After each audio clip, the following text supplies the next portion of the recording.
السلام عليكم. أعوذ بالله من الشيطان الرجيم. بسم الله الرحمن الرحيم. الحمد لله رب العالمين والعاقبة للمتقين والصلاة والسلام على النبي الأمين وعلى آله وأصحابه أجمعين. ইবতেদায়ী পঞ্চম শ্রেণী। আমি তোমাদের আজকে আরবি প্রথম পত্রের আদ-দুরুসুল আরাবিয়া ওয়াল কাওয়াইদ বইয়ের আরবি প্রথম পত্র এবং দ্বিতীয় পত্র যে বইটির মধ্যেই আছে সেই বইটি সম্পর্কে আমি তোমাদের আজকে আরবি দ্বিতীয় পত্রের জামান সম্পর্কে আলোচনা। আজকে আমরা জামান সম্পর্কে আলোচনা করব। জামান ও আকসামুহু, জামান ও তার প্রকার। জামান কাকে বলে এবং জামান কত প্রকার সে সম্পর্কে আজকে আলোচনা করব। চলো প্রথমে হচ্ছে যে আমরা শুরু করি। জামান এর সংজ্ঞা দিব। তার প্রথমে শুরু করছি জামান এর সংজ্ঞা দিব। জামান এর পরিচয়। প্রথমে আগে আমাদেরকে কি জানতে হবে? জামান এর পরিচয় জানতে হবে। জামান অর্থ কি? জামান অর্থ কি? কাল। তো পরিভাষার ক্রিয়া সংঘটিত হওয়ার সময়কে সময়কে ক্রিয়া সংঘটিত হওয়ার সময়কে জামান তথা কাল বলে। আমার কি পাইছি যে ক্রিয়া সংঘটিত মানে ক্রিয়া মানে সংঘটিত হওয়ার সময়কে কি বলে? জামান বলে। জামান এর প্রকার। চলে আসে কি আমরা জামান এর প্রকারে। তো জামান তথা কাল কত প্রকার? কাল কত প্রকার? জামান তথা কাল হচ্ছে তিন প্রকার। মাঝি, হাল এবং মুস্তাকবিল। মাঝি, হাল, মুস্তাকবিল। এবার চলে আসলাম কি মাঝি কাকে বলে। মাঝি শব্দের অর্থ হচ্ছে অতীতকাল। মাঝি শব্দের অর্থ কি? অতীতকাল। পরিভাষা হচ্ছে বর্তমান সময় পূর্বে, বর্তমান সময় পূর্বে যা বর্তমান সময়ের পূর্বে বা কালকে মাঝি অতীতকাল বলে। মাঝি বা অতীতকাল বলে।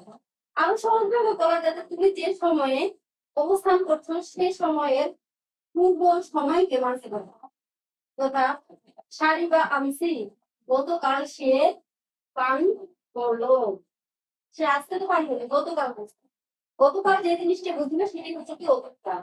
করো বা আমসি, গতকাল সে প্রকার করলো। করলো, এই যে করলো যেটা বুঝতে সেটি হচ্ছে কি কাল। এবার চলে আসি আমরা হাল। হালে চলে আসি।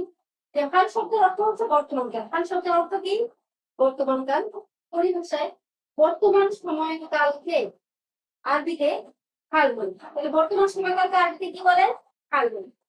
তো আরো যদি সহজভাবে আমরা বলতে চাই, সহজভাবে বলা যায় তুমি যে সময়ে অবস্থান করছো সেই সময়কে হাল বলে। তুমি যে সময়ে অবস্থান করছো সেই সময়কে কি বলবে? হাল বলে। যেমন আল আনা হুয়া ইয়াশরাবু, যখন সে পান করছে। এখন সে কি করছে? পান করছে। সে যে শব্দটা থাকবে সেটি হচ্ছে কি কাল বা হচ্ছে বর্তমান কাল।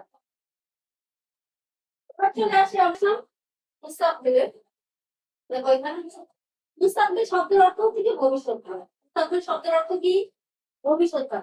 পরিভাষায় বর্তমান সময়ের পরবর্তী সময়কে মুস্তাকবিল বলে বা ভবিষ্যৎকাল বলে। আর সহজ ভাষায় বলা যায় যে তুমি যে সময়ে অবস্থান করেছো সে সময়ের পরবর্তী সময়কে মুস্তাকবিল বলে।